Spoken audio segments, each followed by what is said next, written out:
America పర్యటన ముగించుకొని భారత్కు తిరుగు పయనమైన ప్రధానమంత్రి అధ్యక్షుడు ట్రంప్తో విస్తృత చర్చలు, ద్వైపాక్షిక సంబంధాలను పలు రంగాలకు విస్తరించాలని ఇరు దేశాధినేతలు తీర్మానం. 2030 నాటికి ద్వైపాక్షిక వాణిజ్యాన్ని $500 బిలియన్ పెంచాలని నిర్ణయించిన అమెరికా, భారత్. ముంబై ఉగ్రదాడి నిందితుడు తహవూర్ రాణాను అప్పగించేందుకు అమెరికా అంగీకారం. 26/11 పఠాన్కోట్ దాడుల్లో ప్రమేయం ఉన్న నిందితులను అప్పగించాలని పాకిస్తాన్కు విజ్ఞప్తి. మోదీ, ట్రంప్ల మధ్య చర్చలు ఫలప్రదమయ్యాయన్న విక్రమ్ మిశ్రీ. అమెరికాలో లాస్ ఏంజల్స్, బోస్టన్లో నూతన కౌన్సిలేట్లు ప్రారంభించనున్నట్లు ప్రధాని ప్రకటన.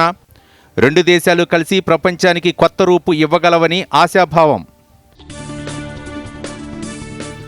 భారత్, అమెరికాల మధ్య కొత్త వాణిజ్య ఒప్పందం ఉంటుందన్న అమెరికా అధ్యక్షుడు.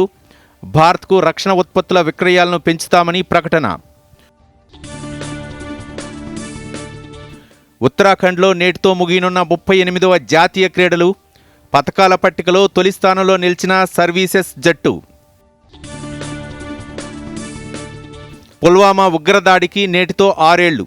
అమర జవాన్లకు నివాళులర్పించిన ప్రధాని, కేంద్ర మంత్రులు.